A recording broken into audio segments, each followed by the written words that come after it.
It'll be fun. Okay, hi. Oh, wait. All right. Hi, my name is Rina. I've lived in New York City for the past 7 years. Just moved into this Ram ProMaster 2500 159 wheelbase 2 months ago.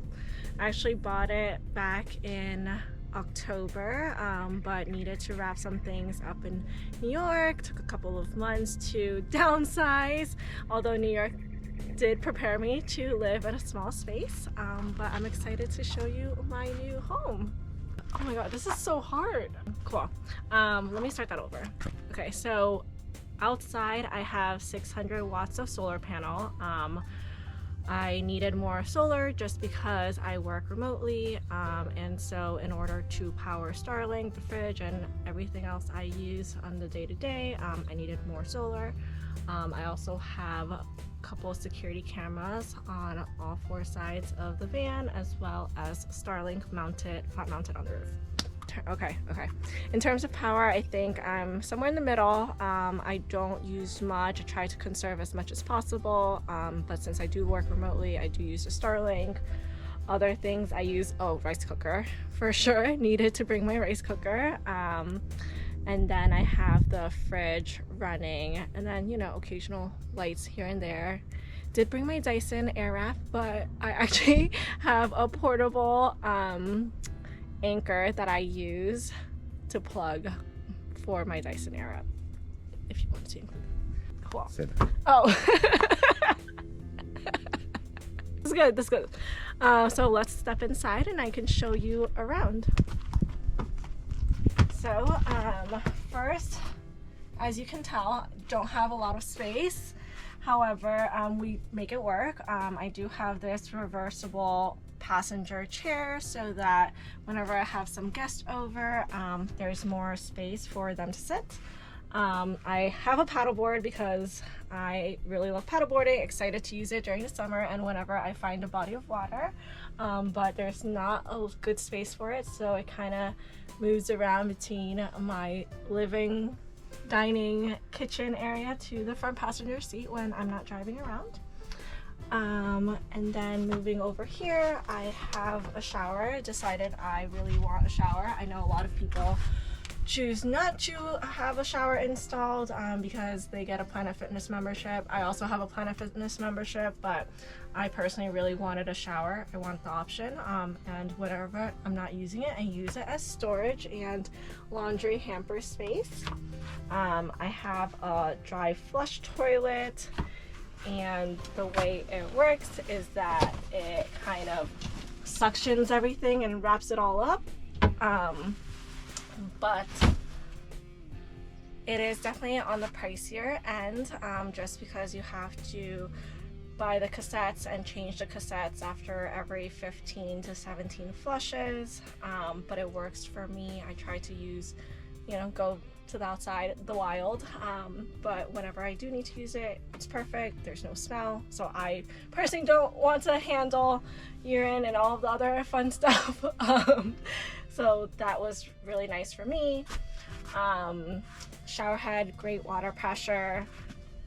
There's hot water. I just need to remember to turn the hot water 10 to 15 minutes before I hop in the shower.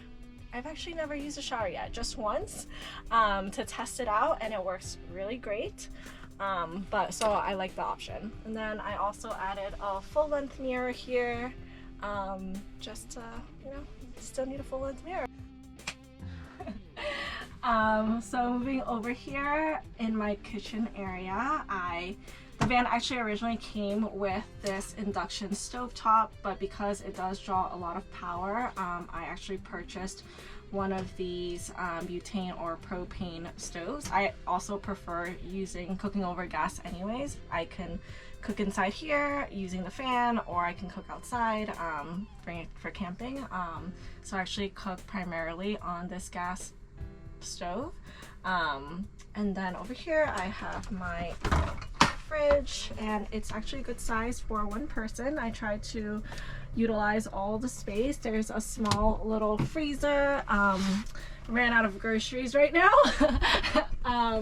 But I do have some ice cubes that I made recently. This is a luxury in van life. But yeah, it works for 1 or 2 people. Fits a lot of things. Unfortunately, doesn't fit as many like frozen foods, but it works for me, and I go grocery shopping every few days anyways. Over here I have a bunch of drawers. This is all my kitchen things, so I'll have like snacks, teas, ramen, dry foods in here.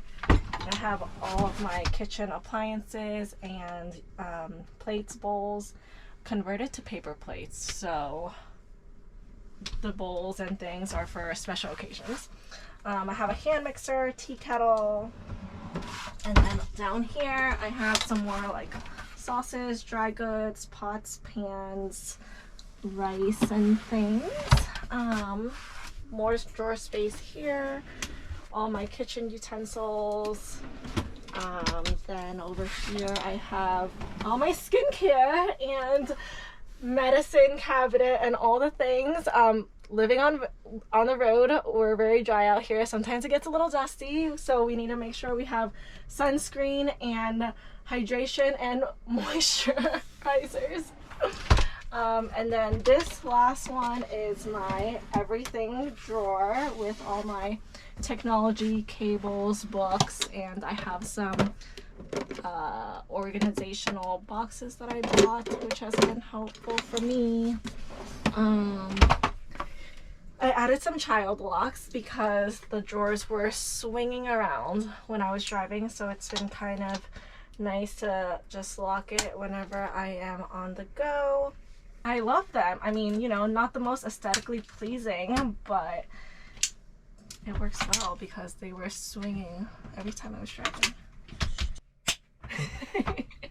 And then on this side, lots of counter space, which is amazing. I love the wood countertop. I have my sink here. It's pretty nice. Oh, I'm defrosting short ribs. So there's like a soap dispenser. This is the water pump to turn on the water. Pretty sweet. I have here the pico meter, so it tells me how much fresh water and gray water I have. Make sure I never run out of water. And then below the sink, it's all my cleaning products as well as the hot water heater in the back. So before I take a shower, I remember to turn it 10 to 15 minutes on before I take a shower, so I have hot water. And then on top I have a couple of large storage spaces. At the top I have the toaster oven. I've used maybe twice so far for baking cookies and cakes. Roll it back. Alright, for anyone thinking about electricity, the toaster oven actually uses a lot of more power than you think, probably about 7 times more power. I am using it as storage right now, but I have used it a couple of times to bake. Running this toaster oven for about 30 minutes would take about 3 hours to recruit that power, so I am definitely very conservative about using this. So more storage up here. These 2 are for my clothes. I probably have more clothes than the average van lifer, but I make it work. Packed everything into these packing cubes, and it's been super helpful for me just knowing where all my things are, and I make it work and I stuff everything in here. Moving over to this side, I have a camera system. This is just for safety purposes. Thankfully I have not had to roll the tapes back or look at it yet. I've been in pretty safe spaces, so I actually haven't used it, but it's like a nice to have for peace of mind. And then over here I have a convertible bed dining table situation. A lot of people actually don't like the convertible bed dining area, but it actually works for me just because I work remotely and I need a dedicated workspace. So I convert it every night. And it's pretty easy. It takes a few minutes. It's just kind of a hassle sometimes, but it works well for me. Super comfortable. So underneath here, actually built additional storage just because my feet was dangling a little bit, but also wanted more storage space. And I use this as my shoe shelf and shoe storage, along with purses and miscellaneous things. There is actually quite a bit of storage in here. I have more storage in this side as well. A lot of miscellaneous things, more butane gases, snacks, motorcycle helmet, camping items. So there is a lot of storage in here. Added some plants for decor, green space, some growing scallions here. All right, sounds good. So something else underneath this dining and bed area, I have a 40-gallon freshwater tank on the right side. And then on the left side, I have a Goal Zero 6,000 watt-hours power system. It works well for me for what I need as long as I have the solar to support it. I love a lot of things about this van, and because I wanted to get on the road sooner, for me, it made sense to buy it converted. I know a lot of people who convert their own vans, and maybe that's something I'll do in the future, but yeah, there's a lot of things I love about this. And now that I've been living in it for 2 months, just really trying to feel what else I need in this van. There's not much I would change about the van. I might add another lagoon table or a space for a lagoon table so that I don't have to convert the bed every single day. I might think a couple ideas in my head, but I might add another flip up extension to this area so that I can have like a maybe standing workspace, or build a bench and hamper so that I have a dedicated space for my dirty laundry. But otherwise, like, I really love this space, and I think the Ram ProMaster is good for me in terms of space wise. I know a lot of people who have box trucks and school buses, which is awesome for more space, but I think because I also came from New York City, I have learned to, you know, live in tight spaces, cozy, if you must. So this works really well for me. And being nimble and stealth. I know a lot of people who might not be able to like stay in downtown areas. I've definitely parked in downtown areas and stayed a night there, and it's been fine. So I like being a bit more nimble. Didn't get to chance to show you inside, but here is the Goal Zero, my power system. Again, it's a 6,000 watt-hours. Works well for me. I also have a switch here that's currently turned on for my Starlink. More storage space down here. I have a suitcase, I have an extra portable power system, yoga mat, chair. This is for the security camera if I wanted to roll the tapes back. And then this is where I keep my water filter and hose and the 40-gallon fresh water tank. So I fill the water over here. So if I find a spigot, I will fill the water here. Added additional things for extra storage space, have a ton. So yeah, this is my van. It's honestly been very freeing, refreshing to be on the road. I love New York City so much, but I think for me it was time to take a step back and kind of leave that hustle bustle culture, corporate grind. I actually still work in a corporate company remotely, but it's been nice to be able to like balance living on the road while working remotely. You don't always get this view in New York City, just beautiful desert view.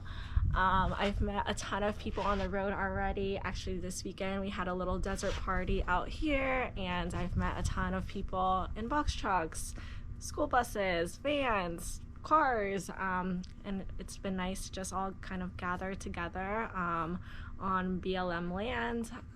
The one thing I will say, what surprised me was I feel very safe. I know a lot of female solo travelers, and I think that oftentimes we think, oh, like it's not safe. Honestly, I didn't feel safe in New York City either sometimes. Like, we're walking on the streets and, lots of things are happening on the trains. I actually feel very safe out here. Everyone is always looking out for each other. Yeah, if you have any questions, I'm happy to answer any questions about the ProMaster, whether or not to build your own or find something on Facebook Marketplace, or any other questions at all, being a solo traveler, women, whatever it is. Happy to answer any questions. Just drop it on the comment section. Thanks for tuning in. I hate this. This is why I don't do videos, I don't do social, I don't do Instagram. I am a post and ghost, if anything, kind of person. Don't touch me. Alright, so luckily she's fine, and the van got potentially totaled. I mean, this literally just happened. So I'm filming this while talking to her. So yeah, if you see a link in the description at some point, it's because insurance didn't really work out, but she's okay and needs your help doing a new van. If you don't, then everything worked out. So if you watched this part, right, everything worked out. And if you just skip to the end and you don't know why I'm here, then right, I don't know why you're here. Alright, I'm making YouTube videos again. There's another one here, there's a subscribe, I don't know, the buttons, bing, bing, bell, like, subscribe, notifications, smash that. Alright, yeah, see ya.